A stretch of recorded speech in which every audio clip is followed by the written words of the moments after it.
Bienvenue sur un nouveau podcast de Token Talkers. Nous avons la chance et l'honneur d'être avec Muriel Faure. Comment vas-tu, Muriel? Bonjour Jean, je vais très bien et merci pour cette invitation de pouvoir partager mon métier, mon expérience dans le domaine des innovations technologiques et puis bienvenue à tous les auditeurs. Bah, merci beaucoup, mais vraiment, c'est une chance de t'avoir. On sait que tu as un parcours formidable, fait de beaucoup de choses. Justement, je vais un petit peu développer tout ce que tu as fait. Tu es présidente de l'UMIO, tu es présidente de la commission d'innovation technologique à l'AFG. Donc, l'AFG, c'est quoi? C'est l'Association française de la gestion financière. Tu es membre du collège de l'AMF, tu es senior advisor pour Tiepolo. Tu as fait plusieurs travaux pour l'AFG, justement, sur l'innovation technologique. On reviendra plus tard aussi dans le podcast. Tu es entrepreneuse spécialisée en régulation. Tu es spécialisé aussi en transformation digitale. Bref, c'est pas un CV long comme le bras, mais long comme deux bras. Vraiment, félicitations à toi. C'est incroyable. Est-ce que, avant de commencer, tu peux un peu nous expliquer comment tu en es venu dans cette industrie de la gestion d'actifs et comment tu as évolué au fil du temps sur cette partie-là? Parce que j'imagine que quand on sort de l'école, on se dit peut-être pas forcément je vais démarrer dans ce secteur d'activité. Comment s'est passée cette trajectoire qui est formidable? Merci. Je vais être assez brève.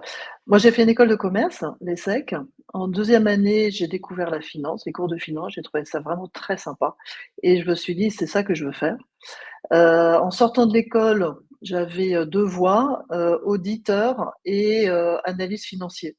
Et lors d'un entretien, je crois que c'était chez EY, on m'a dit on vous sent pas suffisamment gendarme pour être auditeur. Et c'est vrai que c'était tout à fait ça. Et donc, j'ai choisi analyse financier. Et c'est un très beau métier parce que c'est un métier de réflexion, un métier d'anticipation. Donc, j'ai été analyste financier dans une société indépendante qui faisait que des analyses sectorielles et industrielles.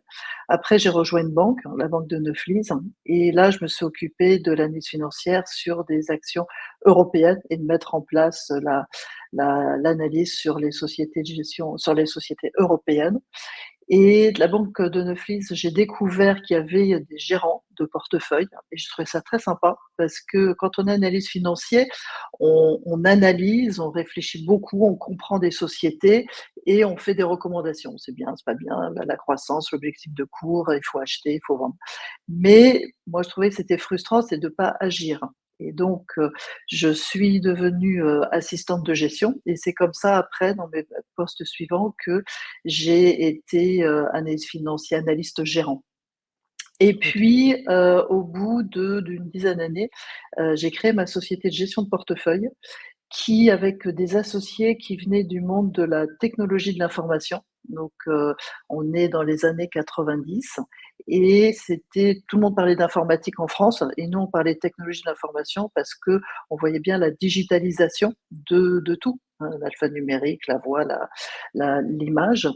Et on a créé une société de gestion qui proposait des fonds, donc des FCP, des SICAV luxembourgeois, à des professionnels, à des institutionnels. Donc ça a été une merveilleuse aventure pendant 22 ans avec on a beaucoup cru, on a eu des clients européens, on est allé jusqu'à 1,5 milliard d'actifs sous gestion. On a Wow. décliné ça aussi un moment avec la biotech, avec la cleantech et on a eu jusqu'à, je crois, plus de 50% de nos clients qui étaient non français. Et j'ai vendu mes parts en 2000, fin 2016. Alors, parallèlement à cette vie d'entrepreneur, quand on est entrepreneur, surtout dans un métier réglementé, euh, en fait, on se sent un peu seul, déjà par rapport pour comprendre les textes réglementaires. Et on a besoin de partager avec des confrères pour aussi des questions fiscales, RH et autres. Et Mhm. l'AFG, donc l'Association française de la gestion, créait à l'époque une commission sur les sociétés de gestion entrepreneuriale et donc chercher des candidats. Donc j'ai posé ma candidature et c'était merveilleux parce que Trop bien. j'étais avec des gens comme moi, bien plus âgés que moi, et je pouvais leur poser toutes mes questions. Et puis quand il y avait un nouveau texte réglementaire, eh ben, on planchait dessus pour essayer de comprendre. Et puis on allait discuter avec l'AMF et autres. Donc je me suis pas mal impliquée là-dedans. Je suis devenue présidente de cette commission Société Gestion Entrepreneuriale. Au sein de l'AFG, j'ai été aussi administrateur, j'ai j'étais vice-présidente de l'AFG. Et puis, il y a, ça va remonter à un peu 8 ans à peu près, euh, j'ai dit à l'AFG qu'il fallait vraiment s'occuper des sujets d'innovation parce que c'est stratégique et que l'industrie de la gestion d'actifs, c'est une industrie comme les autres. Si elle ne comprend pas ces innovations technologiques qui arrivent et si elle n'aide pas ses membres à y aller et comment, on laissera le train passer. Et donc, c'est devenu pour l'AFG un axe stratégique. Et donc, on a une commission innovation technologique qui est créée. Nous regroupons environ une soixantaine, 60% des actifs sous gestion. Tous les grands acteurs de l'industrie de la gestion sont représentés dans la commission. On n'est pas loin de 30. Mais on a aussi des petits acteurs. On a des acteurs aussi qui représentent les différents métiers parce que c'est important. La gestion d'actifs, c'est la gestion traditionnelle, actions, obligations. C'est aussi le capital investissement, private equity. C'est aussi l'immobilier. Les deux activités qui sont beaucoup développées sur les 10 dernières années, c'est l'activité immobilier et private equity. Et puis après, c'est la gestion plus alternative, et puis on commence à voir la gestion crypto. Donc, on a été, donc voilà, donc dans ma vie, j'avais ma vie d'entrepreneur et puis en parallèle, ma vie avec l'association. Et c'est comme ça qu'après, maintenant, dans ma vie professionnelle, qui est ma troisième vie professionnelle, je me consacre à l'innovation, à travailler pour une société de gestion privée indépendante, Tiepolo, qui gère le patrimoine financier de famille et qui le fait de façon remarquable avec vraiment le souci du client. Je les aide sur les sujets des projets OK. d'organisation, de digitalisation. Voilà. Et puis, et la partie réglementaire avec l'AMF. Waouh! Bah, ça fait une sacrée carrière, ça fait plus d'une trentaine d'années en tout cas que tu es dans ce secteur. C'est juste, je pense que tu as dû en voir, que l'expression un peu dans des vertes et des pas mûres, mais en gros, c'est ça, tu as dû vraiment voir tellement de choses et ça doit être assez intéressant de voir un petit peu l'évolution de la gestion d'actifs au fil du temps et au fur et à mesure où l'innovation a commencé à prendre le pas. Est-ce que tu peux nous expliquer un petit peu comment toi tu as vu cette évolution se dérouler? Tu parlais de 1990, donc on était vraiment tout au début d'internet. Puis maintenant, bah, on est vraiment à fond dans le web 2 et maintenant on commence même bien à être dans le web 3. Comment tu as vu au fil de ta carrière, comment tu as vu cette évolution se faire au fur et à mesure des nouvelles technologies qui arrivaient? Alors, ce qui est intéressant, c'est que le travail de l'analyste financier, et du gérant de portefeuille action a pratiquement pas changé depuis 30 ans. OK. Il va changer maintenant. Il va changer maintenant. Il est en train de changer maintenant parce que, enfin, quand je vois les récents, les actuels analystes financiers gérants portefeuille, ils travaillent exactement de la même façon que même quand j'ai commencé ma carrière.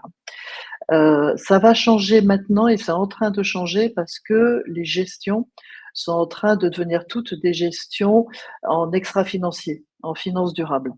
Et pour faire ça, il faut pouvoir accéder à énormément de données et des données qui sont, donc il y a les données qui sont issues des documents financiers et des déclarations des sociétés, mais il y a des données partout sur les sites web, il y a des données non structurées Mmh. et l'analyste, déjà, récupérer ces données, c'est extrêmement complexe et chronophage et après pouvoir les analyser. Donc là, de plus en plus et c'est une très bonne chose, l'utilisation de l'IA, se développe et ça fait ce que j'appelle, le gérant augmenté. Et après, dans l'environnement de la gestion, alors ce que je dis là sur la gestion action, c'est aussi pratiquement vrai sur la gestion obligataire, sur le private equity et même l'immobilier. Donc la façon de travailler des gérants a peu évolué. Ce qui a évolué, évidemment, c'est tout l'environnement et tout ce qui a changé avec les nouvelles réglementations qui visent à, les réglementations, elles sont faites pour protéger les épargnants, pour, leur donner de la transparence, pour éviter les conflits d'intérêts et puis elles sont aussi bien sûr en réaction avec, des scandales, des crises, et autres. Donc, ce qu'on a vu, c'est déjà, des nouveaux formes de fonds. Donc, en Europe, on a les FIA. Aux États-Unis, ça s'appelle des hedge funds, donc fonds d'investissement alternatifs pour les FIA. On a vu aussi se renforcer, les métiers, de conformité, hein, de compliance pour parler en anglais, le renforcement de la gestion des risques et puis aussi, on a vu se développer le trading électronique, les plateformes électroniques, donc le trading haute fréquence, l'apparition des dark pools. Donc la façon de passer les ordres et de traiter les ordres a, beaucoup changé sur ces années. OK. Ouais, non, mais c'est vrai qu'avec la partie, trading électronique, effectivement, là, c'est peut-être là où il y a une évolution qui a peut-être donné aussi l'accès à un investissement différent. Mais par contre, on voit quand même qu'il y a une petite évolution. Par contre, je que c'est vraiment très intéressant quand tu dis que, la façon d'investir des gens ou, leur investissement n'a pas réellement changé. Ça, c'est vraiment très intéressant parce qu'on se dit toujours qu'au fil des temps, il y a des nouvelles technologies, des nouvelles choses et peut-être, tout simplement, les gens investiraient de manière différente et pour toi, non, pas c'est pas le cas. Donc c'est vraiment très Ça intéressant arrive maintenant.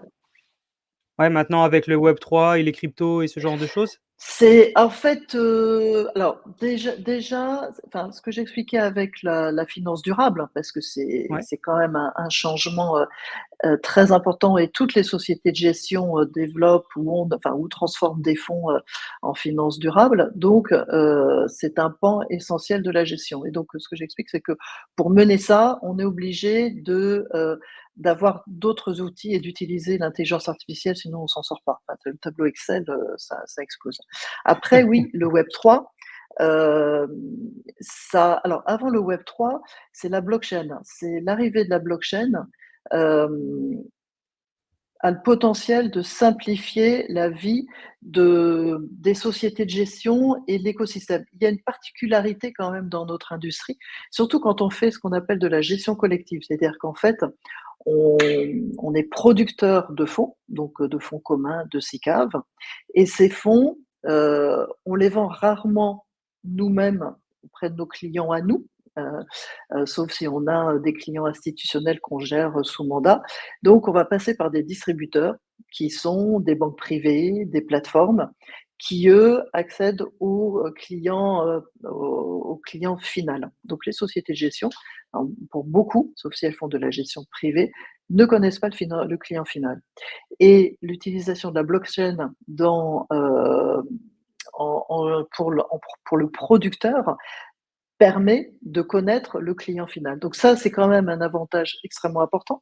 C'est quand même assez, c'est comme si on est enfin, même si on est des assembleurs automobiles, on sait que l'utilisateur final, c'est une personne humaine.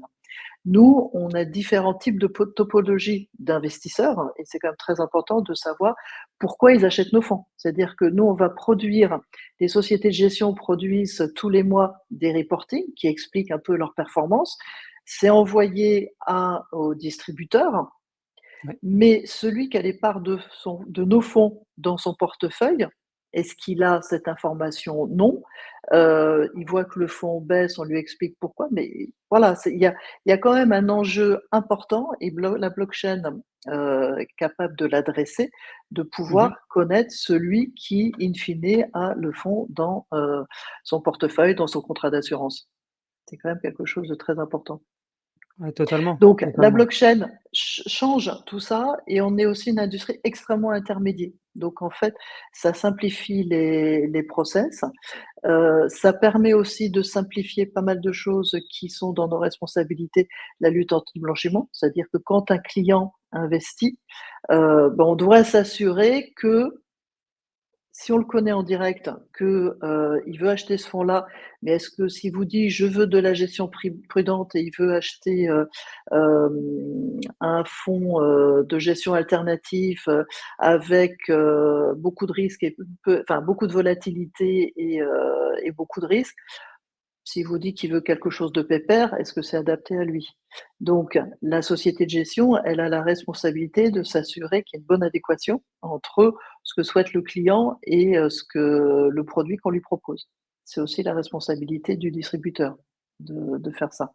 Donc par la blockchain, on peut automatiser ça, Automatiser avec le ça, ouais. lien direct, entre le producteur, qui est la société de gestion et le client qui va investir.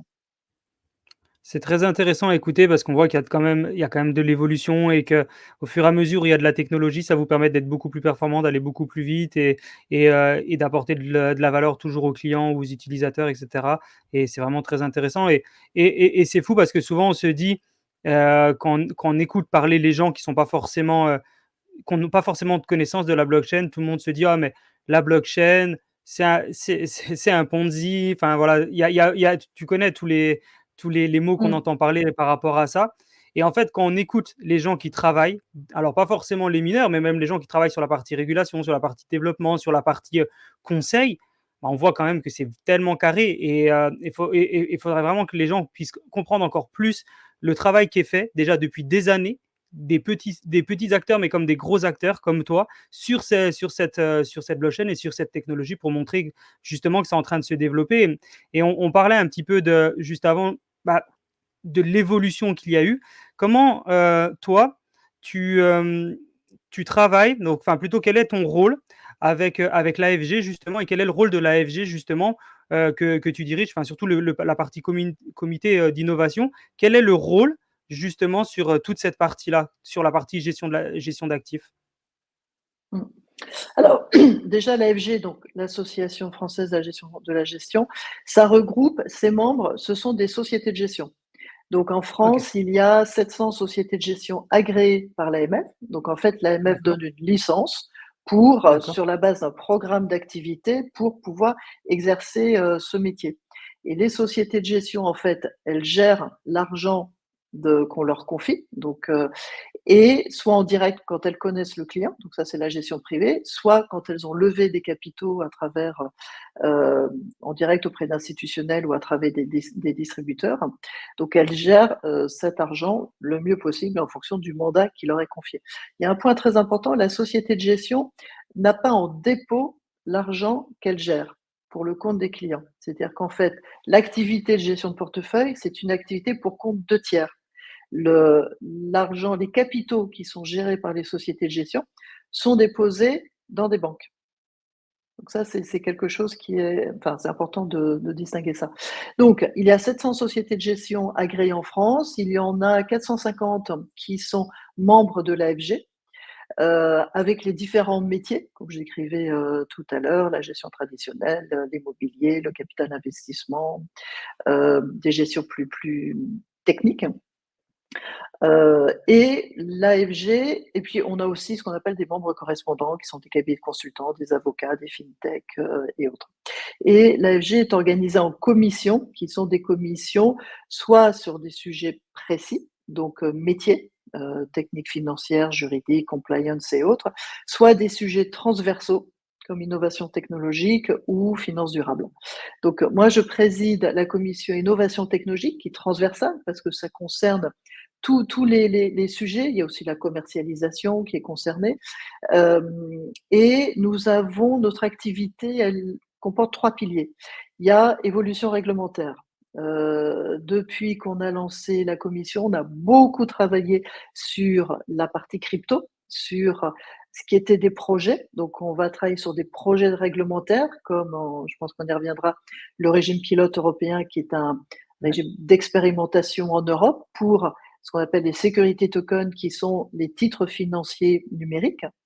On a beaucoup travaillé très en amont, et maintenant la réglementation se met en place, MiCA, donc Market in Crypto Assets. Donc là, c'est pour toutes les cryptos qui ne sont pas des instruments financiers, donc les utility tokens et autres. Mais avant, on avait beaucoup travaillé sur les projets de loi Pacte avec les PSAN. Et là, cette année, il y a pas mal de textes qui concernent l'intelligence artificielle. On est assez actif là-dessus. Donc ça, c'est un premier pilier. Le deuxième pilier, ce sont les solutions digitales. Donc là, Le but, c'est de rencontrer des acteurs, des fintechs ou des grands acteurs, entreprises, sociétés de gestion, banques, assurances, qui ont développé pour leurs propres besoins ou pour le besoin d'autres, des solutions digitales. Et là, on le fait par le biais de Mmh. conférences. On va faire, ça s'appelle un point sûr, on va avoir un thème. Le dernier, par exemple, c'était sur les RegTech et on avait, fait intervenir différentes RegTech. Donc RegTech, c'est des fintechs spécialisés dans des sujets réglementaires pour présenter leurs solutions. Et on a généralement, ça maintenant c'est en hybride, entre 100 et 400 connexions pendant ces événements. Nous avons aussi pour notre commission des réunions aussi de présentation de solutions digitales, toujours très intéressant parce qu'après on débriefe entre nous. Et puis le troisième pilier de notre activité, c'est le faire savoir, c'est la communication. Et donc, on a publié l'année dernière, et je t'avais envoyé le lien et tu peux le mettre sur le chat, je pense que ce sera En utile pour les description. auditeurs, le livre blanc Mmh. sur les innovations technologiques au service des sociétés de gestion. Donc, un livre blanc. Donc, déjà, dans ce livre blanc, on était parti du métier de société de gestion et voir en utilisant les technologies qui sont l'IA, les robots, la blockchain, les cryptos, qu'est-ce que ça permettrait de gagner en efficience opérationnelle ou d'apporter de plus en termes de nouvelles classes d'actifs pour les clients ou de connaître le client final. Donc on publie ça et puis là, l'année dernière et cette année, on a décliné les recommandations. Donc l'année dernière, et ça intéressera particulièrement les auditeurs. On a publié un guide utilisateur sur la tokenisation de parts de fonds et la gestion en cryptoactifs qui va être aussi publié très prochainement en anglais. Et là, cette OK. année, on va publier des documents sur un guide pratique, de bonnes pratiques sur la sobriété numérique et un guide bonne pratique sur l'IA éthique, l'utilisation éthique de l'IA. Bah, c'est assez impressionnant. On voit tout ce que tu fais justement avec l'AFG et c'est fou effectivement, j'ai lu tous les guides que tu as sortis, Merci. le dernier là de décembre 2023 sur la tokenisation et c'est très intéressant parce que, bah, d'ailleurs, j'invite à tout le monde à le regarder. C'est 64 pages, que du contenu, que de la valeur, vraiment quelque chose de très, très impressionnant et justement, quel est pour toi actuellement, tout ce qui est défi, opportunité lié à la tokenisation pour les parts de fonds et pour tout ce qui est, justement gestion de fonds? Ça doit vraiment Alors être un challenge, là, non? je pilote des travaux pour le compte de l'AFG au sein de Paris Europlace, qui est OK. le grand, lobby association pour promouvoir la place de Paris. Et là, je pilote des travaux sur la tokenisation et surtout montrer aux émetteurs et aux investisseurs l'intérêt d'émettre et d'investir en titres financiers numériques. Parce que le sujet là, c'est vraiment un sujet on est en train de digitaliser les infrastructures de marché et le monde de Mmh. la finance. C'est ça l'enjeu. Totalement. Euh, et si on veut que ça se développe, eh bien, il faut déjà qu'il y ait des infrastructures de marché digitales. Donc, le régime pilote, hein, c'est un régime européen qui a démarré il y a pile un an, en mars 2023, qui autorise les acteurs qui sont déjà plateformes de marché, hein, exemple Euronext, ou conservateur dépositaire central comme Euroclear, ou d'autres qui feraient les deux en même temps. Donc, il crée un statut différent. À ces gens-là, sur certaines conditions, de pouvoir faire des émissions, plutôt coter des titres numériques, enfin, des security tokens, les conserver, les transmettre, etc.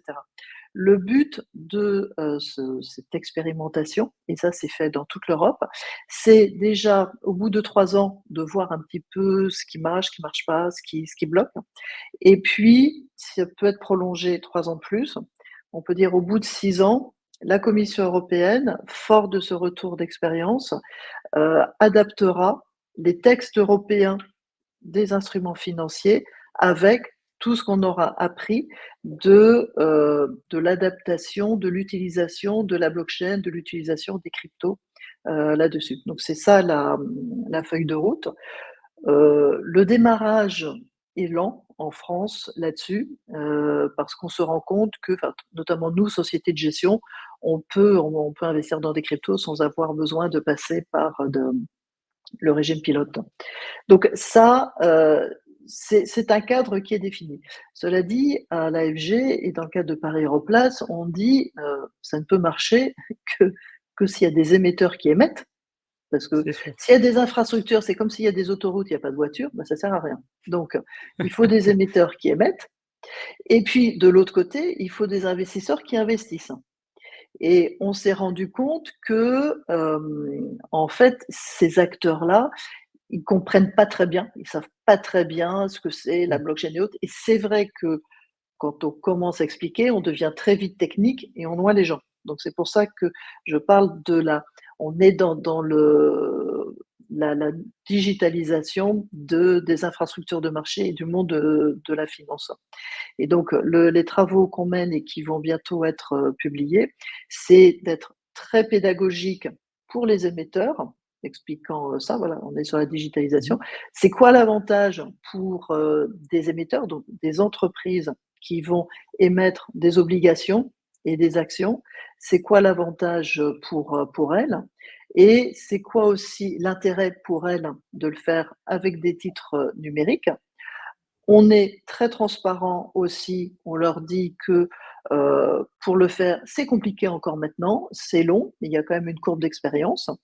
Et puis, de l'autre côté, aux investisseurs, on leur explique, bon, qu'est-ce que ça représente pour vous d'acheter une action numérique ou une obligation numérique? C'est quoi l'enjeu pour vous? C'est quoi l'avantage pour vous? Voilà, donc on est sur ces travaux-là parce que faut pas se voiler la face. Pour l'instant, il y a pratiquement pas de marché primaire, on n'est que sur des expérimentations et il y a absolument pas de Mmh. marché secondaire. Donc ce travail que l'on fait avec Paris Europlace, qui aussi s'inscrit dans la BCE, lance des expérimentations en Europe. Ouais. La Banque de France va piloter une expérimentation sur la base de la blockchain. Mmh. Et là, il va y avoir pas mal de candidats là-dessus. L'Allemagne sur une autre technologie qui est pas blockchain, et puis l'Italie aussi. Le but de ces expérimentations, c'est que à la fin, on puisse arriver à quelque chose de concret, parce qu'il y a pas de marché primaire, il y a pas de marché secondaire, mais il y a toujours pas d'euro digital de gros. Et ça, c'est un point essentiel, c'est-à-dire que le jour où on aura un euro numérique de gros, là, on est en train de créer les tuyaux, mais on aura de la fluidité, on aura de l'eau, on aura du gaz dans les tuyaux. Et Mmh. ça va lever un frein important, tant pour les émetteurs que pour les investisseurs. Ouais, je pense que c'est vraiment un des challenges actuellement du secteur de la tokenisation, surtout le security token. C'est bah, marché primaire, marché secondaire. Alors, il y a plusieurs personnes qui font un peu leur marché primaire à droite, à gauche. Il n'y a pas grand-chose qui est Mmh, centralisé. Et puis, le marché secondaire, bah, il n'y en a quasiment pas, enfin, voire pas du tout. Et du coup, mmh. bah, quand tu achètes un actif tokenisé, donc quand tu achètes un security token, si tu n'as pas la liquidité pour le revendre, c'est un petit peu embêtant. Il y aura forcément dans le futur, Absolument. peut-être pas dans un an, peut-être pas dans 6 mois, même si je l'espère, parce que c'est vraiment un secteur d'activité dans lequel on est vraiment très présent. Mais je pense que dans un an, 2 ans, 3 ans, il y aura de plus en plus. Et puis dans 10 ans, il y aura un vrai marché Mmh. totalement développé sur le marché secondaire et qui permettra bah, justement d'avoir de la liquidité comme les marchés boursiers actuels, mais sur des titres financiers non cotés. Et je pense vraiment que ça va vraiment, vraiment prendre beaucoup de valeur dans le temps, justement. Toi qui es dedans tous les jours et qui développe justement beaucoup de guides et travaille énormément dans ce secteur, pour toi, c'est quoi le délai avant qu'il y ait peut-être un petit peu plus d'acteurs et le retail qui soit à fond dessus? Et à part combien de temps, qu'est-ce qui est vraiment le frein, le plus gros frein? C'est la régulation? C'est le marché primaire, marché secondaire? Ou tout simplement, il n'y a pas assez d'émetteurs, donc pas assez de gens qui veulent justement transformer leur actif en security token? Alors, c'est pas la régulation.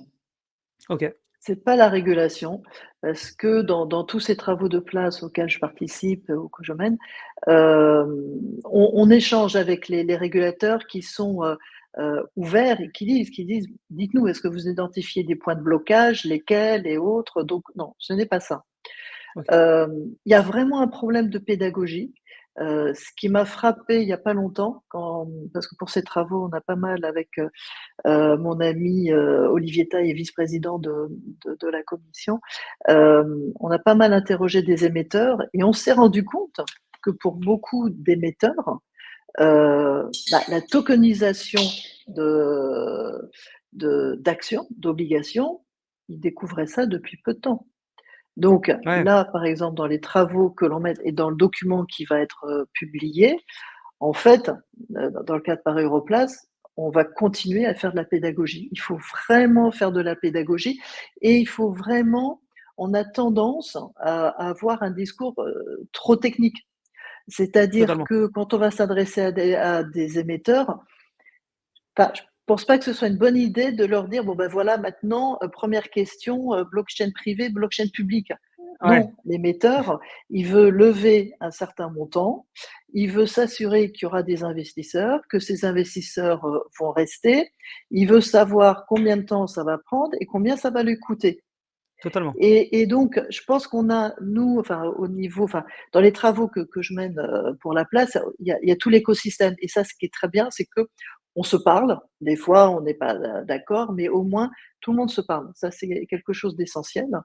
Mais il faut avoir un discours simple, clair. Donc nous, c'est ce qu'on fait. Je t'enverrai le document quand il sera publié, tu verras. On dit, bah, si on Avec veut grand lever des plaisir. capitaux, qui on va voir, et cetera. Les avocats et autres. Mais il faut vraiment pas noyer l'émetteur et l'investisseur dans les aspects technologiques. Il y a un truc, enfin, je pense que personne ne le sait, mais il y a un truc quand même très important. La réglementation, elle est technologie agnostique. Hein, Ouais. c'est-à-dire qu'on peut faire les mêmes choses, quelle que soit la technologie. Eh bien, heu, quand une société fait une émission, l'action qui est mise ou l'obligation qui est mise, il y a ce qu'on appelle un code ISIN. Hein, donc c'est le Oui. code d'identification. Eh bien, que ce titre soit traditionnel ou numérique, ce sera le même code Mmh. ISIN. Enfin, je veux dire, le process de code ISIN sera le même. Ça, c'est quelque chose de très OK. important et Totalement. qui montre bien qu'on veut être, technologie agnostique. Donc il y a un gros, gros travail de pédagogie. On y travaille à l'AFG avec, mon ami Olivier. Il y a des acteurs qui sont bien avancés sur ces sujets-là. Il y a AXA IM, il y a BNP, le groupe BNP Paribas qui a fait des expérimentations, Oui. mais pour passer au stade, où c'est plus l'expérimentation, il faudra l'euro, numérique de gros, donc interbancaire. Parce que pour l'instant, c'est du bricolage, hein, je crée un stablecoin quand je suis sur, on-chain, que je détruis quand j'en sors, voilà, c'est un peu, du immédiat. Donc ça, ce sera vraiment un accélérateur. La Banque de France en a tout à fait, conscience et puis, bah, toutes les parties prenantes, qui font ça. Euroclear vient de lancer une initiative que je trouve très bien, qui s'appelle DFMI et Mmh. Euroclear, en fait, hem, cette plateforme pour l'investisseur, elle est transparente, c'est-à-dire que, quelque part, il ne sait pas si le titre qu'il a acheté, c'est un titre numérique ou un titre traditionnel et ça rejoint ce que je disais, c'est que on s'en fiche. L'important, c'est qu'il a un titre, il a les mêmes droits sur ce titre, il a la même protection sur ce titre, que ce titre Mmh. soit numérique ou traditionnel. Ou Et pas. donc Ouais. Euroclear a lancé, cette plateforme et l'a lancée à l'occasion d'une émission qu'ils ont faite pour la Banque mondiale. OK, très intéressant. Bah, ça, c'est vraiment top. Alors, je pense que tu as vraiment raison quand tu expliques que, actuellement, le plus gros problème, c'est peut-être l'éducation. Justement, c'est le métier de token talkers au jour d'aujourd'hui, c'est Mmh. effectivement de faire de l'éducation pour que les gens puissent comprendre, bah, qu'en fait, la tokenisation, en utility ou en security, mais surtout pour nous, le security, bah, c'est pas si grave que ça plutôt, c'est une très bonne technologie, ça apporte énormément de valeur, ça fait gagner du temps, de la transparence et de la sécurité. Enfin, tout ça, tu le sais et je vais pas te l'apprendre. Et je pense vraiment, nous, en tout cas, on est persuadés depuis un petit moment que c'est vraiment la partie éducation qui manque. C'est que, soit les gens ne connaissent pas, soit ils en ont peur. Donc ça, c'est la première chose. Et là, peut-être la deuxième couche, c'est la partie technologique. Effectivement, souvent, les gens, ils ont tendance à expliquer cette partie-là, le security token, comme blockchain, technologie, tout ce qui va derrière, Mmh. smart contract, etc. Et en fait, on perd les gens. En fait, il faudrait tellement que ça soit Exactement. moins technique. Là, tu parlais juste avant, tout au début des années 90. Si dans les années 90, on expliquait aux gens qu'elle allait utiliser Internet 15 ans après, que Internet, c'est des protocoles HTTP, etc., les gens les perdent. Au jour d'aujourd'hui, Mmh. on utilise tous Internet sans savoir quel est le protocole derrière. On sait juste que Internet, c'est cool. Alors, il y a effectivement des gens qui font des choses mal, mais c'est un très faible pourcentage. Par contre, 99% des gens sur Internet font des choses super bien. Et la blockchain, c'est la même chose. C'est que c'est une technologie. Ne pas comprendre le protocole derrière, à la limite, c'est pas très grave. Il faut vraiment que cette technologie disparaisse et que les gens puissent l'utiliser et que les gens qui expliquent ces cas d'usage de la tokenisation l'utilisent sans expliquer toute la partie technologie derrière. Et là, je pense que ça sera vraiment un pas en avant. Et actuellement, il n'y a peut-être pas assez encore de gros acteurs dans l'écosystème. Alors toi, tu en fais partie. Effectivement, tu publies énormément de choses où tu vulgarises tout ça et que tu essaies d'apporter beaucoup de choses positives. Mais peut-être il n'y a encore pas assez il y a peut-être pas encore assez de personnes. On parlait de gros acteurs. Juste avant, tu citais par exemple BNP et tout ça. Le jour où il y aura de plus en plus de grosses sociétés, de grosses banques qui sont dans l'écosystème, qui vulgarisent aussi, ça va permettre en fait de montrer aux gens que en fait, c'est pas si compliqué que ça et que ça apporte vraiment beaucoup, beaucoup de valeur. Donc, effectivement, la partie éducation, je pense qu'elle est vraiment très, très importante. Et la partie tech, faut qu'elle disparaisse du langage pour qu'il y ait Mmh. un peu plus de mass adoption de ça. Je pense Mmh. vraiment, c'est pas facile, hein. C'est pas facile. Mais bon, ça va Mais arriver c'est avec le temps. essentiel, hein. C'est Totalement. essentiel, je sais pas, tu dois connaître la plateforme Krypton et Oui, Marc bien sûr. Kénépian. Marc Kenevian, Bah, Marc Kenevian. voilà. La plateforme Krypton qui, elle, s'adresse à des TPE et des petites PME, Marc, dit clairement: «Pour avoir des émetteurs qui émettent sur sa plateforme», mais jamais il ne parle de technologie, Oui, jamais. c'est ça. Il parle de combien vous voulez lever, ça va financer quoi, et cetera, donc comme une émission traditionnelle. Totalement. Et et comme tu dis, faut vraiment, si on veut percer, et on percera. Moi, je suis absolument convaincue que, enfin, et quand je dis qu'on est en phase de digitalisation de nos process, des infrastructures de marché, ça veut dire que, les volumes qu'il y a maintenant, on va peut-être mettre 20 ans parce qu'il faut, renforcer Ouais. les infrastructures et autres, la sécurité, on les aura, hein, donc dans le futur. Et l'autre chose aussi qui était importante, c'est que, émettre en token permet de financer de nouveaux types de projets. Donc, tu connais Totalement. Krypton. Là, ce sont des PME qui ne trouvent pas de financement auprès des banques parce C'est que, ça. en fait, il leur permet de lever des fonds propres, donc d'émettre en actions, et à ce moment-là, ils ont renforcé leurs fonds propres et ils peuvent aller demander de la dette auprès de banques. Totalement. Je trouve que c'est extrêmement vertueux en termes de financement, de l'économie. Et il y a d'autres Oui, projets d'infrastructures il y a EDF ENR qui a fait, c'est en 2022, une émission, pour financer des projets de panneaux photovoltaïques sur des toits, sur des hangars et autres. Et trop bien. pareil, ce sont des petits projets, donc des petits montants de projets. Ça intéresse pas le marché et puis ça intéresse pas non plus, les banques. Là, ils Oui. peuvent trouver, et en plus on est dans un environnement, enfin, où on veut avoir des financements qui ont de l'impact. Ce sont des placements qui ont du sens, hein. Ouais, c'est clair et du sens aussi pour les investisseurs parce que du coup, c'est beaucoup plus facile Bien sûr. d'accéder une société, à un produit, puis plus facile d'en sortir. Alors effectivement, il y a toujours la partie du marché secondaire, mais dans le futur, ça sera beaucoup plus facile. Il y aura sûrement des poules de liquidité qui vont permettre peut-être de revendre encore plus facilement, comme il existe des poules de liquidité sur les marchés boursiers où bah, dès que tu veux revendre ta part, il n'y a pas forcément quelqu'un qui te la rachète direct, mais c'est une poule de liquidité qui va après revendre ta part. Mmh. Et en fait, je pense que c'est vraiment ça qui va apporter de la valeur sur la tokenisation d'actifs en security ou en utility token. Tu parlais vraiment de la partie digitalisation et augmentation de la digitalisation. Je sais qu'il y a un terme qui est beaucoup évoqué et je sais que c'est un terme que tu utilises, c'est les SGP 3.0, justement, qui ont la Mmh. possibilité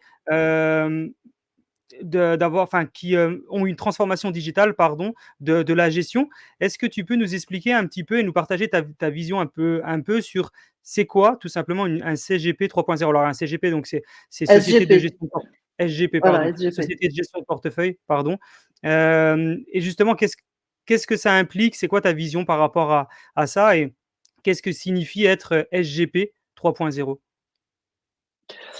Alors, c'est un terme qu'on a écrit à l'AFG en 2017, début 2017, quand on a publié le guide de la transformation digitale des sociétés de gestion en SGP 3.0. Alors, on savait que les sociétés de gestion n'y étaient pas, donc SGP, ça veut dire société de gestion de portefeuille. On savait qu'elles n'y étaient pas, mais on avait une vision, on était ambitieux, et donc c'est pour ça qu'on mettait 3.0. Le 3.0, c'est vraiment la nouvelle génération des sociétés de gestion. C'est la société de gestion augmentée, transformée. Et ce que j'observe, c'est que les très grosses sociétés de gestion françaises, Amundi, Ostrom, ou peut-être Groupe Natixis, BNP PAM, AXA IM, LB PAM, toutes ces grosses sociétés de gestion qui sont parmi des leaders européens investissent, ont, ont vraiment le sens de l'enjeu stratégique d'utiliser les innovations technologiques pour augmenter la performance de leurs fonds, donc ce qu'on appelle nous la génération de l'alpha, pour mieux servir leurs clients, pour être plus efficace opérationnellement, parce que je reviendrai là-dessus, mais il y a beaucoup de réserves d'efficacité là-dessus. Donc Totalement. ça, c'est extrêmement positif, parce que, les gagnants de demain, bah, ce seront ceux qui auront compris que, cet investissement est absolument, indispensable.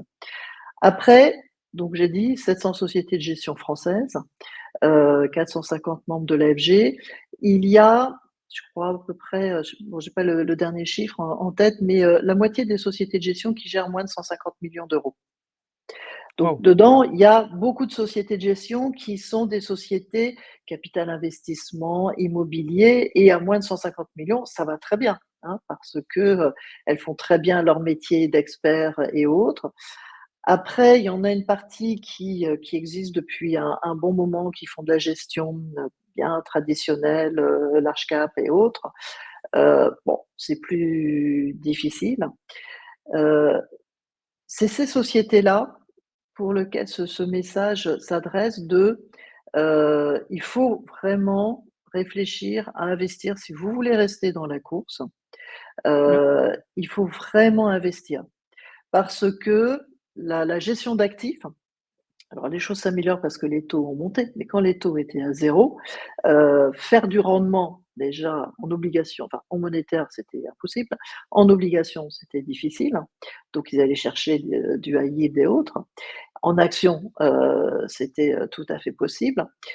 Mais voilà, donc il y a le sujet rendement et puis la réglementation se renforçant, demandant de plus en plus de moyens aux sociétés.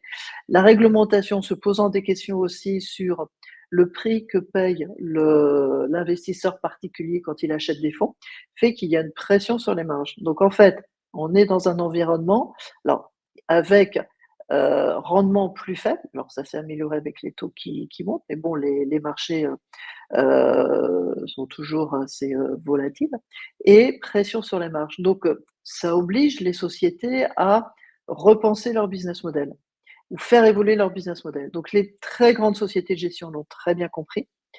Dans les moyennes, il y a un petit peu de tout, et puis dans les petites, là, ça va dépendre si le dirigeant a vraiment une compréhension et une appétence sur ces sujets d'innovation. Il y est à fond et on voit des petites sociétés technologiques qui sont des bijoux en termes d'utilisation des nouvelles technologies et les résultats que ça donne. Et puis, il y en a d'autres. Et notre message dans le livre blanc qu'on a publié l'année dernière, c'est vraiment investir. Et on a montré que dans les différentes activités des sociétés de gestion, l'investissement, les fonctions support, le service, le commercial, capter des clients et autres, la sécurité, la cybersécurité. On a montré, comment on pouvait utiliser ces technologies, que ce soit de l'IA, que ce soit alors les différentes catégories d'IA évidemment, que ce soit la blockchain, que ce soit la crypto. Et quand je dis aussi il faut investir, en fait, il faut si vous mettez 100 sur un projet d'innovation, je veux automatiser mon process de reporting mensuel, par exemple, eh bien, c'est 50 sur la partie technologique et c'est 50 pour le capital humain. Et ça, c'est extrêmement important.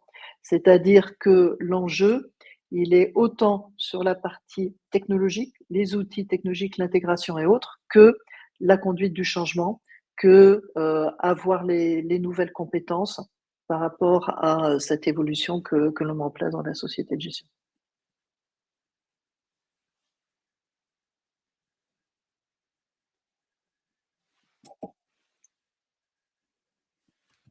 Tu mute. Pardon, j'avais mute le micro. Justement, Muriel, alors c'est très intéressant et tu parles beaucoup de la partie de technologie avec les CGP. Est-ce que toi, il y a une technologie que tu SGP, hein, considères SGP. SGP, finalement, je ne vais pas y arriver.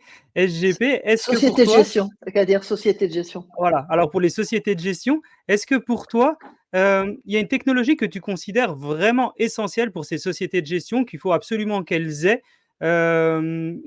pour pouvoir grandir ou pas forcément? Est-ce qu'il y a des Pas technologies forcément, clés? parce qu'en fait, il y a donc l'utilisation de l'IA est tout à fait importante. Beaucoup de sociétés de gestion utilisent déjà pour essayer d'améliorer l'alpha, hein, donc avec des algorithmes et autres. Là, j'expliquais tout à l'heure que de plus en plus de sociétés vont utiliser cela pour traiter toutes les données extra-financières et donc pour pouvoir les analyser. Alors, peut-être, ils font juste traiter, mais peut-être ils vont des outils traiter et analyser pour que Totalement. les analystes gérants ou les gérants prennent des décisions d'investissement. Donc ça, c'est quelque chose qui se développe pas mal, qui se développe pas mal avec des fintechs. Ouais, Beaucoup de fintechs se sont positionnés là-dessus ces dernières années. Euh, L'IA est utilisable aussi beaucoup dans tout ce qui est fonction support. Donc il y a quelque chose qui est toujours lourd dans les sociétés, c'est le reporting mensuel que doit écrire le gérant, etc. Donc il y a des outils en NLP, Natural Language Programming, qui permet l'écriture automatique du reporting, donc en ouais, analysant oui, les transactions qui ont été faites sur le fond, sur le mois, les performances des sociétés, etc. Donc, ça peut écrire le reporting. Et donc, on peut automatiser tout le process de réalisation du reporting, de contrôle du reporting et d'envoi, ce qui permet d'envoyer ça plus vite aux clients et d'alléger tout le monde. Donc, pour l'IA, il y a aussi l'utilisation de tout ce qui est la connaissance client, donc automatiser tout le process de la connaissance client, ce que le client veut, l'adaptation des produits à son appétence au risque. Donc là, c'est pas avec des robots, c'est automatisé. Et puis aussi toute la partie gestion des risques, toute la lutte anti-blanchiment. Mais la blockchain, l'utilisation de la blockchain est extrêmement utile pour la partie réconciliation. C'est-à-dire que tu as vu, il y a beaucoup d'intermédiaires. C'est-à-dire qu'il y a par exemple le gérant qui va passer son ordre, donc il va passer son ordre à la table. Après, il va y avoir le middle office qui va recevoir la confirmation. Après, il y a le back office qui va faire le règlement de livraison.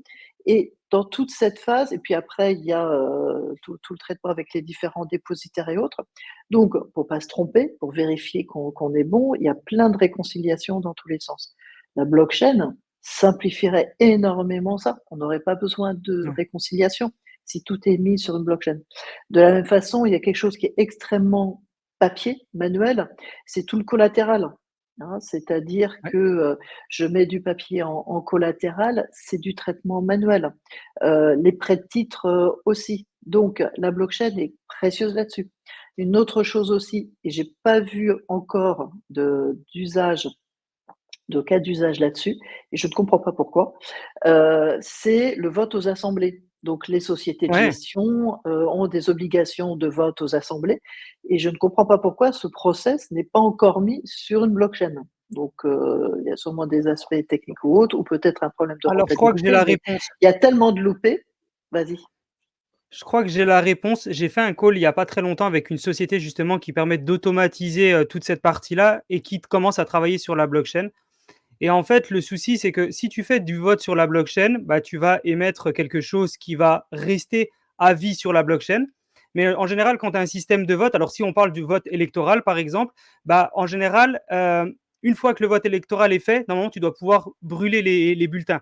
Tout simplement parce que s'il y a eu un plantage et qu'il y a Mmh. quelqu'un qui recompte 6 mois après, bah, il pourrait y avoir des problèmes.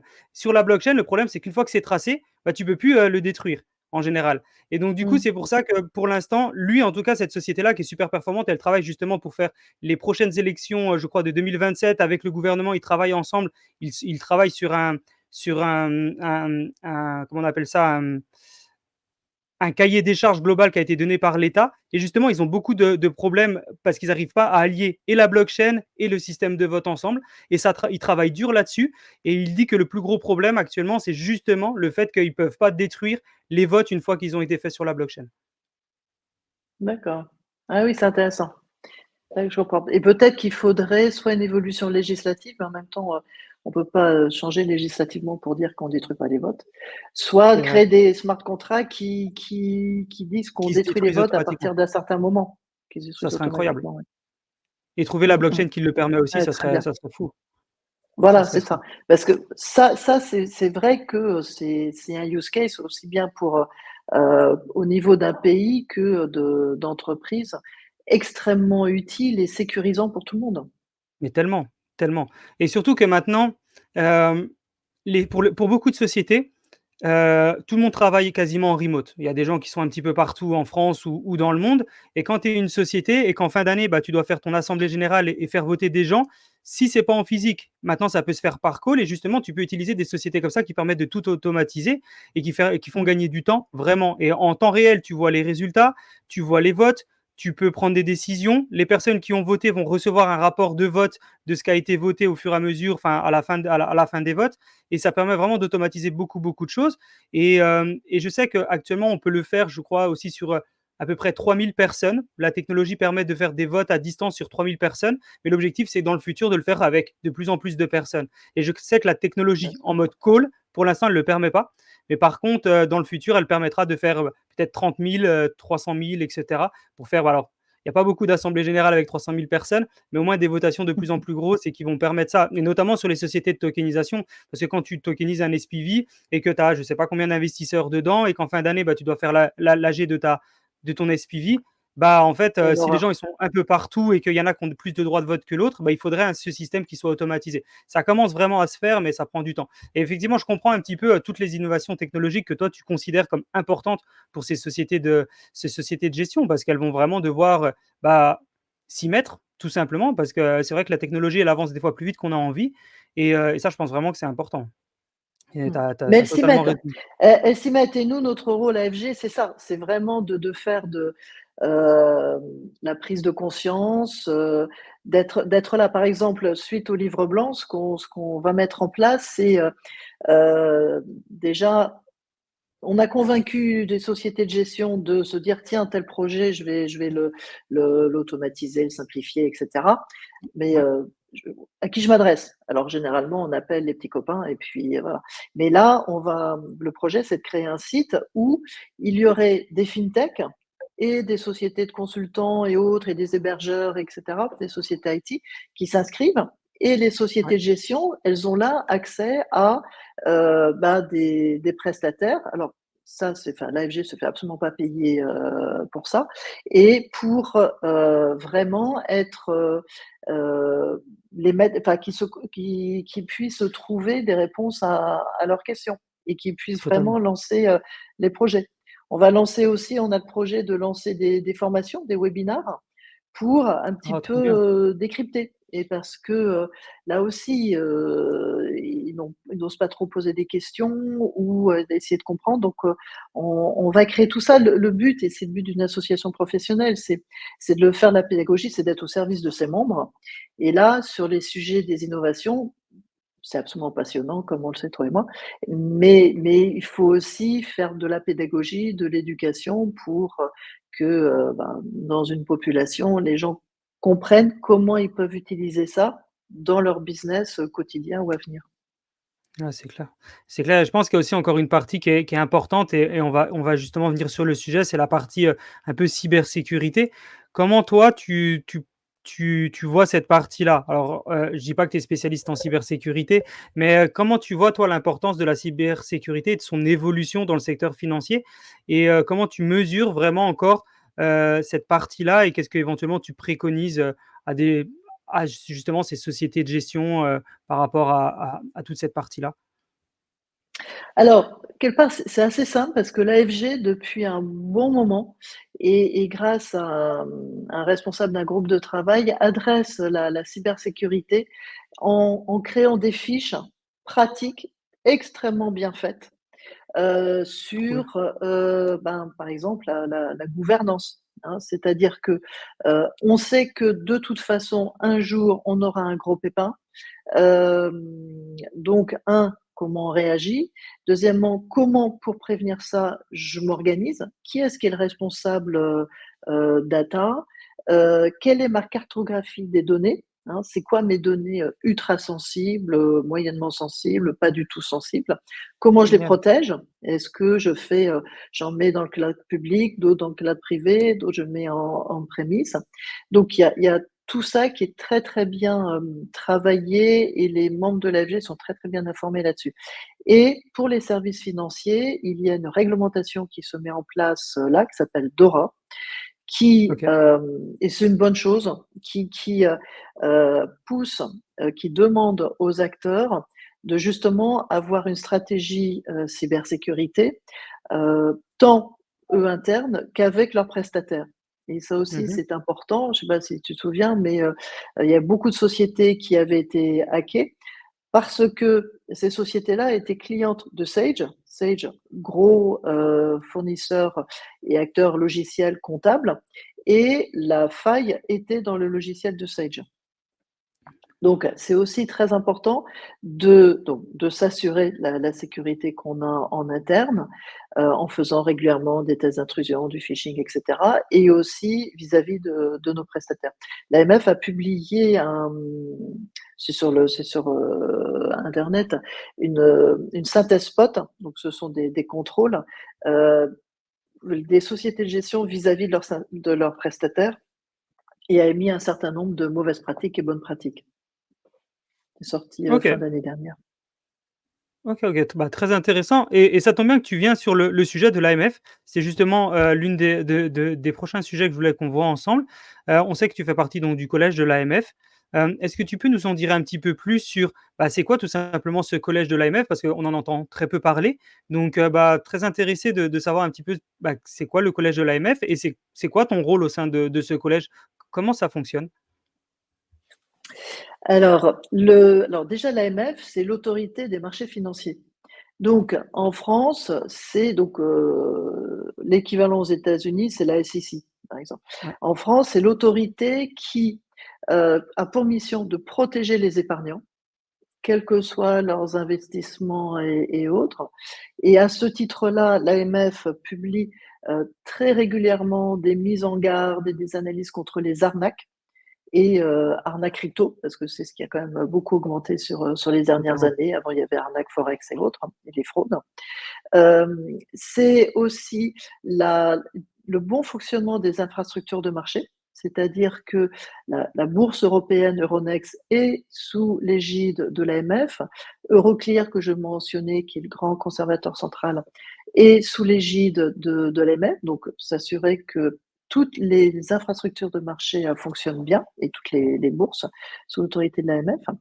Et aussi la partie des émetteurs, c'est-à-dire que toutes les sociétés qui sont cotées sont soumises à des règles de bonne information aux investisseurs, doivent respecter la réglementation, doivent respecter la façon de faire leur reporting, donc le rapport annuel, et aussi respecter toutes les règles lorsqu'elles doivent faire des émissions, des OPA et autres. Et les sociétés de gestion donc, sont régulées par l'AMF. On est prestataire de services d'investissement avec Mmh. l'obligation de servir au mieux les épargnants de façon honnête, non trompeuse et sans conflit d'intérêts. OK. Donc voilà, ça c'est les missions de l'AMF. Donc il y a les services, c'est environ 500 personnes et Waouh, c'est l'organe énorme. de décision de l'AMF, c'est le collège. Donc le collège, c'est, on pourrait dire que c'est un COMEX, conseil d'administration dans une société privée, est composé de 16 membres et il y a 7 membres qui sont nommés par le ministre de l'économie et des finances. Donc moi, je fais partie des 6 membres nommés. Donc il y en a 2 qui Bravo. sont, qui reprennent 2 experts gestion d'actifs. Donc moi, je fais partie des experts gestion d'actifs, 2 experts émetteurs, 2 experts infrastructures de marché et un représentant, qui est, l'actionnariat salarié. Et OK. ensuite, il y a des membres qui sont nommés par des grands corps d'État, donc sont représentés la Cour de cassation, il y a la Cour des comptes, il y a le Conseil économique et social, il y a l'autorité des normes comptables, il y a premier gouverneur de la Banque de France, il y OK. a un représentant nommé par le Sénat, un par l'Assemblée nationale, tchoc, tchoc, tchoc, et je crois que je n'oublie personne. Donc voilà. Et Ça puis fait une il y a bonne.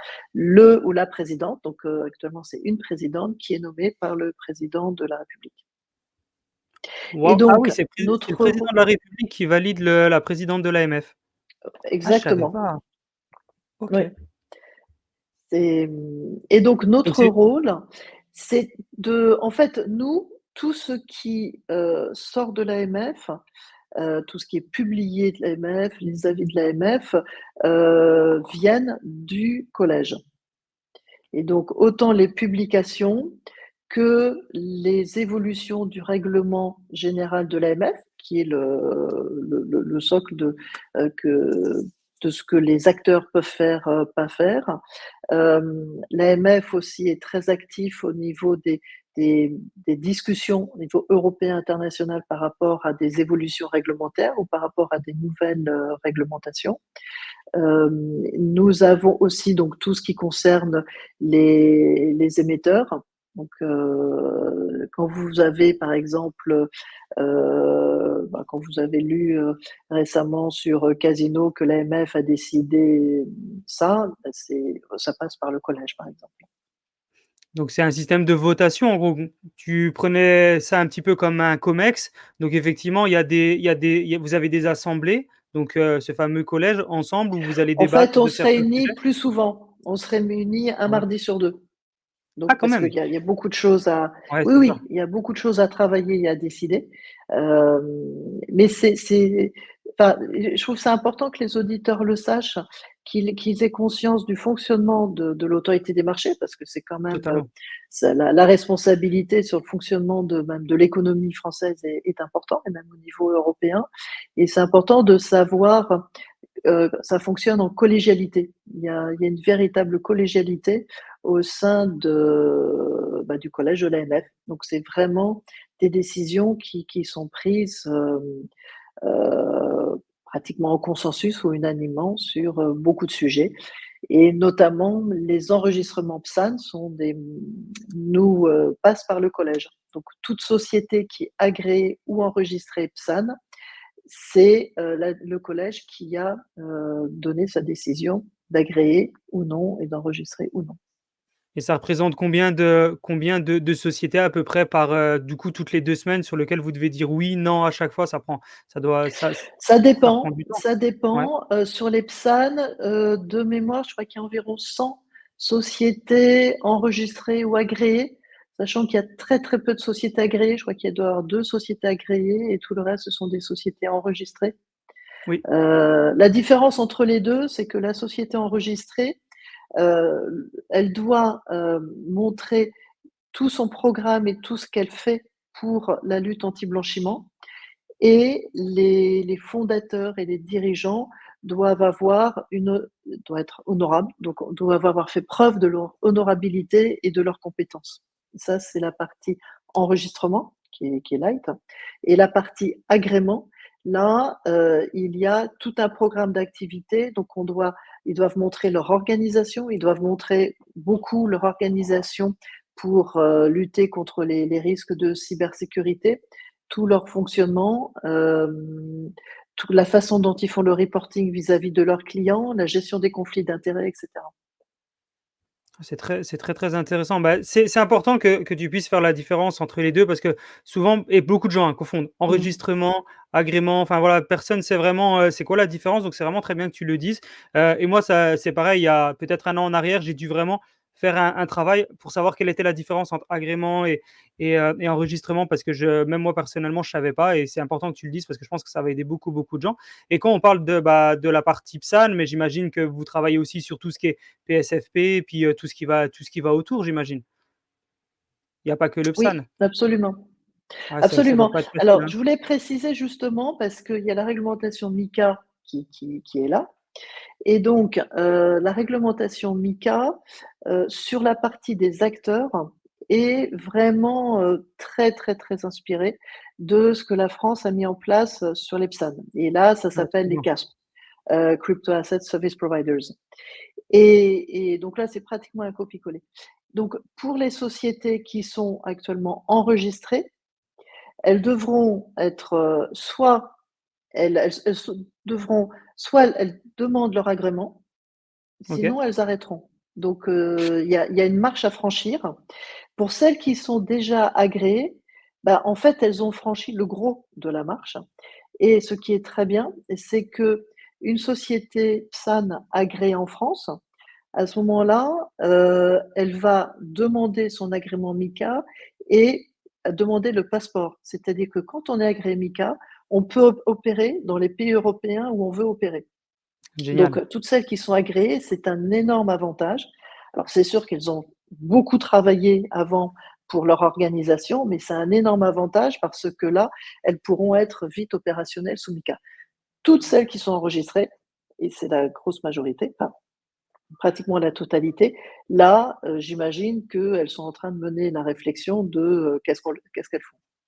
Ouais, ouais et justement, il y a beaucoup de gens qui disent que, bah, ça va faire un gros tri, qu'il y a des sociétés qui risquent malheureusement de Bien s'arrêter, sûr. d'autres qui risquent de grossir justement entre, bah, la partie, passer du PSAN à MiCA et je pense que c'est une très bonne chose, hein, MiCA. On en avait parlé, sur Mmh. un podcast, on en a parlé il y a quelque temps avec Faustine Fleuret, bah, de la DAN. On en a parlé il y a quelque temps avec Anne Maréchal aussi qui elle connaît très bien le sujet et qui expliquait justement la différence entre tout ça et je pense que c'est vraiment important. Et donc la partie PSAN, c'est vraiment PSAN Mika, c'est vraiment la partie utility token.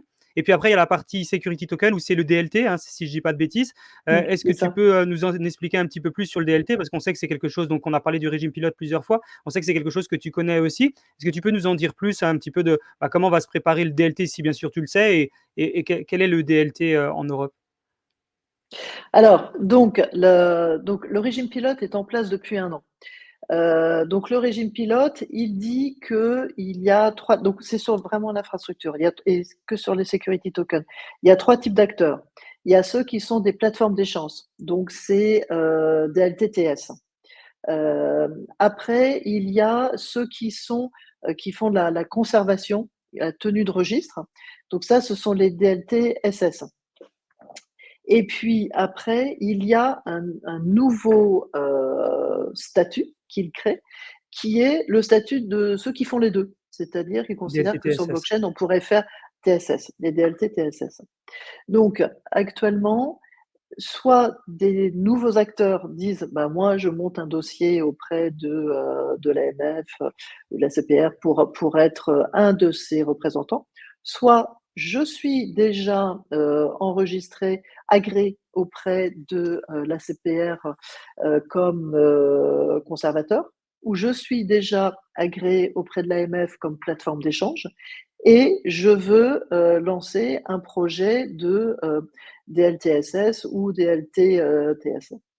Et là, donc, là, c'est un peu, à mon avis, c'est plus du sur mesure entre, le régulateur et le projet de la plateforme. Heu, Très franchement, en France, nous, on a fait une conférence, à la limite, tu pourras mettre, le lien, Le je lien? pense que, il est public. Bah, il y a 1 an, on a fait une conférence sur le régime pilote à l'AFG avec, bah, justement, il y avait Anne Maréchal qui avait expliqué, les sujets, réglementaires et il y avait, bah, Marc, Canépian qui avait présenté Krypton, expliqué un peu ce que Ouais, ça pouvait représenter pour eux. On avait fait intervenir Euronext, Euroclear, génial. qui allait nous dire un peu ce que ça représentait, pour eux. Hem Et qui avait dit à l'époque que, bah, d'ici la fin de l'année, ils parleraient de leur projet et l'expérimentation, BNP Paribas. Donc, en France, pour l'instant, c'est mou, l'intérêt du régime pilote. C'est mou. Heu, Il y a dans qu'un les autres acteur, pays je crois, qui a européens, commencé les démarches, hein, je crois, en plus en France, hein. exactement, exactement. Donc c'est vraiment mou. Hem, j'ai entendu qu'il y avait un petit peu plus d'enthousiasme en Allemagne, mais on voit pas vraiment OK. grand-chose, sortir. Et puis il y a des freins, c'est-à-dire que émettre, donc là, pour ceux qui émettraient, il y a des plafonds en termes de taille. Je crois de mémoire, c'est, 500 000 000 une émission en actions, enfin, c'est vraiment de mémoire, hein, et 1 milliard une émission en obligations et on est aussi bien sur actions, obligations et parts de fonds. D'accord. Donc et puis après, c'est un temps long, c'est-à-dire que 3 ans, renouvelables une fois, ça fait 6 ans. Le monde crypto, il aura complètement changé dans 6 ans. Tellement, Donc heu, tellement. c'est soi-disant un sandbox, mais c'est vraiment pas les aspects du sandbox. Et puis après, comme je disais tout à l'heure, nous, sociétés de gestion, les sociétés de gestion peuvent très bien décider d'investir dans des security tokens sans avoir à passer par un acteur, qui est sous le régime pilote ou sans être même sous le régime pilote. Nous, en société de gestion, on n'est pas concernés par ça. Donc Compris. c'est bancal. Voilà, c'est un régime qui est C'est le plutôt début. bancal. Ouais, c'est le début et Absolument. je pense que c'est assez compliqué. Je sais plus qui m'en avait parlé, mais en gros le DLT c'est super pratique pour le marché primaire, mais le marché secondaire, on peut déjà le faire Et sauf s'il voilà. est sur la blockchain. Si c'est la blockchain, il faut le DLT, voire DLT TSS. Ouais, ça a l'air d'être super compliqué et justement, qu'est-ce que toi tu conseilles ou quelle stratégie tu recommandes, justement pour naviguer dans cet environnement réglementaire? Bah, déjà qui change tout le temps. Tu parlais que déjà dans 6 ans ça sera différent, mais si on regarde il y a 6 ans, bah, il y avait quasiment pas de régulation en France et peu dans le monde. C'était 2018, il y avait rien. Donc j'imagine que dans 6 ans, ça sera encore beaucoup plus gros. Et donc du coup, comment on fait vraiment? Est-ce qu'il y a une stratégie? Comment on fait pour naviguer de cet environnement réglementaire qui change en permanence? Est-ce qu'il y a une stratégie? Est-ce que tu as un petit tips? Alors je dirais déjà lire ce qu'on publie parce qu'on Ouais, essaie d'être très, très pratique et c'est pour ça, si tu peux mettre, en lien par exemple le guide de la tokenisation, le guide utilisateur tokenisation de part de fonds, là ouais, on est très pratique. C'est-à-dire qu'on dit, vraiment vous voulez tokeniser des parts de fonds, comment vous faites? Hein, et vraiment, on donne la main. Vous voulez gérer en crypto d'actifs, vous, société de gestion, qu'est-ce que vous devez faire avec l'AMF et autres? Donc voilà, ça c'est un point important, de bien comprendre. Après, ceux qui sont intéressés pour gérer ou pour, lancer, donc tu as parlé de Faustine Fleuret, je pense qu'ils contactent facilement la DAN, mmh, pour savoir comment faire et autres. Ceux qui veulent, gérer ou être provider pour des sociétés de gestion, faut pas hésiter à contacter, l'AFG, me contacter moi et puis après je m'en occupe où j'orienterai. Euh, L'échange, discuter entre nous. Je discute régulièrement avec la DAN, on travaille, on a un partenariat FG ADAN. On est dans un monde où on se parle, et Dieu merci, on se parle bien. On échange, on voit les points d'accord ou pas d'accord, et on veut tous qu'il y ait cette évolution des services financiers, de services de gestion vers le numérique. Mmh. Et le faire et comment. Donc, on déploie tous beaucoup d'énergie là-dessus. Ça prendra le temps que ça prendra. Ce que je disais en début d'entretien, en France, on a des pouvoirs publics qui sont à notre écoute et qui sont prêts à intervenir sur des points bloquants qu'on interviendrait. Et en plus, on a des pouvoirs publics qui sont compétents sur le sujet. Ça, c'est très, très important C'est clair. de le savoir et de le dire. Non, mais c'est sûr et qui sera de plus en plus compétent dans les prochains mois et les prochaines années et justement par rapport à cette partie-là, est-ce que toi, tu as une vision sur 5 ou 10 ans, de la partie gestion d'actifs en France? Est-ce que tu vois des choses qui vont être améliorées forcément dans les 5 ou dizaines d'années, mais qui ne sont pas encore actuellement possibles? Ou est-ce que tu as, parce qu'on sait que tu es quand même beaucoup dans cette industrie, est-ce que tu as vraiment un visuel sur 5 ou 10 ans? Alors pas de exactement ce qui va se passer, mais ce qui pourrait justement évoluer dans ces prochaines années? Mmh. Alors évidemment, la partie crypto va prendre une part, plus importante. Hem, on a écrit justement une vision à horizon 2030 de la gestion Trop d'actifs. cool. Quand on voit qu'actuellement 9 des Français détiennent des cryptos et seulement 6 ou 7 des Français détiennent des actions. Moi je suis convaincue que ce chiffre-là, ça va être 15 détention de crypto dans 2 ans et Waouh! après, dans 5 ans, est-ce que c'est 30 et autres? Mais je suis convaincue que la tendance va se poursuivre, d'autant plus qu'avec la réglementation qui se met en place, cette réglementation vise à apporter de la confiance. C'est ça le Mmh. but. Ça, on Totalement. apporte de la confiance. On apporte de la confiance aux particuliers en mettant un cadre, en régulant des acteurs. Donc comme ça, ils vont savoir que quand ils vont investir et que leur argent sera déposé chez un CASP, eh bien, ce CASP est soumis à des règles très claires qui sont les règles similaires ou pratiquement similaires, on s'adapte à la réglementation de ce qu'ils ont quand ils ont un fonds, un FCP qui est déposé chez un dépositaire. Donc, pour moi, c'est évident que les institutionnels et les particuliers vont avoir une partie de leur patrimoine financier en crypto, security token ou cryptocurrency ou utility. La question, c'est combien? Voilà, ça, j'ai aucune idée de combien. Pour les institutionnels, c'est aussi quelque chose d'extrêmement intéressant parce que tokeniser de l'infrastructure, je sais pas, des ponts, des centrales nucléaires ou autres, tokeniser des sociétés privées, tokeniser des parts de fonds en capital investissement, ça ouvre aussi beaucoup d'opportunités parce qu'ils Tellement. peuvent élargir la proposition de solutions qu'ils apportent aux clients particuliers. Eux-mêmes, les institutionnels, dans leur allocation, ils peuvent avoir des produits qui sont moins corrélés, ils peuvent accéder à des choses auxquelles ils ne pouvaient pas accéder.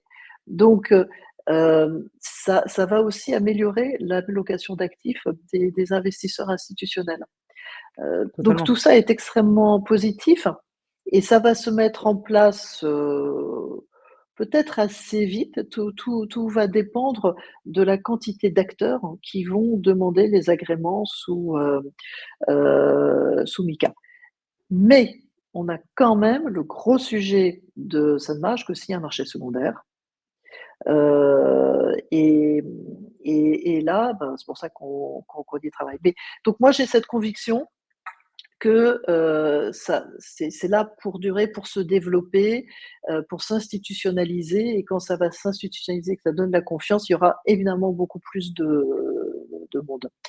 Après, dans la vision à 5-10 ans, je le mentionnais tout à l'heure, mais je vais le redire, la société de gestion connaîtra vraiment son client, connaîtra vraiment celui qui a ces fonds, Totalement. saura vraiment ce client-là, qu'est-ce qui lui plaît dans, le fonds ou le produit, parce que c'est pas forcément un fonds comme il y a maintenant, ça je pense que ça va évoluer ou la solution ou autre.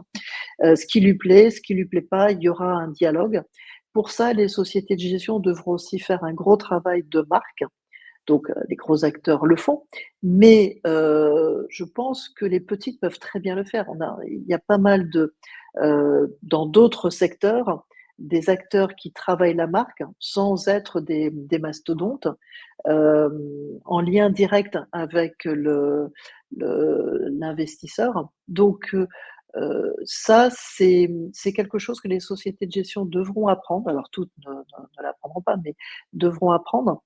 Évidemment aussi, il y a toute la partie, impact, investissement impact, horizon 5-10 ans, et Ouais, ça, c'est quelque chose que j'ai pas mentionné, mais dans les titres numériques, dans le smart contract, on peut mettre de la data ESG, ouais, potentiellement. On peut mettre de c'est la vrai. data ESG. Par exemple, dans une émission, par exemple un green bond ou même une émission, SLB, Sustainability Bond, Sustainable Liability Bond, heu, où ces obligations, le taux va varier en fonction de KPI. Donc on peut encapsuler les KPI, et si les KPI sont atteintes, on peut à ce moment-là, enfin potentiellement, plus facilement, adapter le rendement. Donc, c'est intéressant aussi pour les sociétés de gestion, pour les investisseurs, de savoir que je pourrais accéder à des données ESG dans mes smart contracts, et si je pouvais m'affranchir des fournisseurs de données qui sont majoritairement anglo-saxons et qui font payer très cher ces données-là, ce serait merveilleux. Mais c'est sûr, c'est sûr. Et moi j'ai une question par rapport à ça. Donc, les sociétés de gestion, bon, il y en a dans tous les pays du monde et ça commence vraiment à être, de plus en plus, il commence à être de plus en plus présent sur le marché de l'investissement. Moi, j'ai une question par rapport à ça. Comment, hem, comment les investisseurs rentrent sur une société de gestion? Et est-ce que ces investisseurs-là, à l'heure actuelle, ils commencent à taper à la porte en disant: «Bah, il faudrait investir peut-être un peu plus dans les cryptos», ou qu'avec justement l'argent que je vous confie, si c'est comme ça que ça fonctionne, est-ce que vous pouvez investir un peu plus dans le monde des cryptos? Et je reprends un parallèle qui s'est fait, ces derniers mois et qu'on a tous entendu parler, bah, des sociétés de gestion un peu, alors je ne sais pas si on peut le considérer comme une société de gestion, mais BlackRock qui a voulu absolument démarrer un ETF, notamment sur le Bitcoin, pour justement faciliter l'accès à l'investissement de ces investissements. Est-ce que ça fonctionne pareil en France sur les sociétés de gestion? Et est-ce que justement il y a des gens qui commencent à frapper à la porte, qui disent bah voilà, BlackRock, eux, ils permettent à leurs utilisateurs ou investisseurs d'investir dans des ETF Bitcoin. J'aimerais bien qu'avec ma société de gestion, on puisse faire la même chose. Alors, pour l'instant, alors évidemment, maintenant que la SEC a, agréé des ETF Bitcoin, ça soulève évidemment pas mal de réflexions, au niveau européen, hein, pas seulement en France, au niveau européen. L'Angleterre a dit qu'ils allaient agréer des ETF Bitcoin, on va voir s'ils le font. Il faut savoir que les 9% de Français qui détiennent des cryptos, ils les achètent tout seuls. Ils les Oui, achètent tout seuls, et ils achètent sur Boursorama des ETC, qui sont des certificats qui vont répliquer le Bitcoin. Donc, il n'y a pas de Bitcoin physique, mais répliquer le Bitcoin. Et comme ça, ils ont des produits qui répliquent l'évolution du cours du Bitcoin. Donc, les Français, ils vont mettre de l'argent chez Binance, et puis ils vont soit acheter des bitcoins ou autre chose, ou ils vont faire du lending avec Binance, en pensant que leur argent est aussi bien protégé que s'ils avaient chez BNP Paribas ou dans au une Crédit banque. Agricole. C'est pas Voilà. le cas. Donc, il y a un travail de pédagogie, Mmh. et actuellement, la réglementation européenne ne permet pas d'avoir un produit qui s'adresse au marché du particulier, qui comporte du Bitcoin. Pour l'instant, ce n'est OK, pas possible. OK. Mais pour moi, ça pose quand même un grand sujet, parce que À partir du moment où les régulateurs européens ont pour mission de protéger les épargnants, que les épargnants tout seuls vont acheter des produits qui disent oh ben j'achète un ETF Bitcoin, hein, mais non, c'est un produit structuré sur Boursorama et qui est quand même listé sur Euronext ou sur SIX et autres, qu'ils pensent que ce que j'ai chez Binance ou autre, c'est aussi bien que ce que j'ai au Crédit Agricole. Pour moi, il y a un sujet de protection de l'épargnant. Et donc, il devrait y avoir une réflexion au niveau européen de voir comment on peut rendre les fonds, ça s'appelle les for UCITS, qui sont Ouais. destinés aux particuliers, comment on peut accepter d'y mettre du Bitcoin ou d'autres cryptos. Parce que si les 9% sont 15% dans 2 ans, qu'est-ce qui va se passer? Je pense que les banques, elles vont voir des dépôts qui vont partir. Là, ça arrive, mais elles ne le voient pas trop parce que ça passe sous le radar, et qui vont aller de plus en plus vers des plateformes d'échange qui peut-être ne seront pas encore régulées en tant que CASP. Donc, Ouais, c'est il y a clair. une grosse réflexion à mener au niveau européen, et c'est plutôt bien que la SEC, après des années quand même de discussions, d'échanges avec les acteurs et agréés des ETF en Bitcoin, parce que je pense que ça ouvre plus le débat au niveau européen. Donc ça, c'est quelque chose qui, à mon avis, est à suivre dans l'année et l'année prochaine. Avoir ça toujours dans un coin de l'œil. OK, d'accord. Hem, En tout cas, c'est super passionnant tout ce que tu racontes et on voit vraiment, l'étendue de tes connaissances dans tous les domaines. C'est assez incroyable. On arrive gentiment à la fin du podcast. J'avais encore plein de questions, mais bon, on pourra pas tout faire ce soir et c'est pas grave. En général, on a tendance à laisser un mot de la fin, à nos invités. Donc ça peut être un mantra, ça peut être une phrase, ça peut être un conseil, ça peut être un sujet qu'on n'a pas traité et que tu voulais qu'on en profite de ce podcast pour en parler. Est-ce qu'il y a un petit mot de la fin que tu veux nous partager? Même s'il est très, très long, ça peut être une anecdote, même s'il est très long, n'hésite pas. Pour le mot de la fin, donc bon, les auditeurs sont des gens crypto-friendly. Euh, je pense que il y a deux choses que je voudrais dire. Je pense que tous les auditeurs qui sont crypto-friendly et qui le font pour de bonnes raisons et de bonnes façons, bien sûr, euh, il y a une opportunité extraordinaire, que dans le monde de la gestion, on a besoin de talents, de leur talent. Donc, il ne faut pas hésiter si ils veulent être plus dans ce domaine-là, de ne pas hésiter à y aller. Être Et formé, il y a un vœu aussi que je formule. Il faut absolument, et ça, je te l'adresse à toi, Jean, et à ta communauté, il faut vraiment qu'il y ait une réflexion pour que il y ait plus de femmes, de jeunes femmes qui aillent dans le domaine des cryptos. C'est extrêmement important parce que travailler ensemble, hommes et femmes, c'est comme ça qu'on fait des choses fantastiques. Donc, totalement. il faut trouver la réflexion et les moyens pour, et ça, je pense que ça commence assez tôt à l'école, attirer des carrières féminines. Tu as parlé de Faustine, c'est merveilleux ce que fait Faustine, mais Incroyable. il en faut plus des Faustines et puis des plus jeunes qui montent. Ça va arriver, ça va arriver, ça va prendre le temps, mais ça va arriver, j'en suis persuadé. Nous, on prend de plus Mais il en faut le plus, susciter, heu faut être moteur. et bah, voilà, et bah, on va push encore plus les femmes, sur ce podcast et montrer que, bah, c'est un univers ouvert à tous. Et effectivement, la mixité, c'est tellement important pour avoir, de la valeur, de différentes visions, que ça soit mixé hommes-femmes et pas forcément que des femmes ou pas forcément que des hommes, mais vraiment mixé. Et super super mot de la Exactement. fin, Muriel.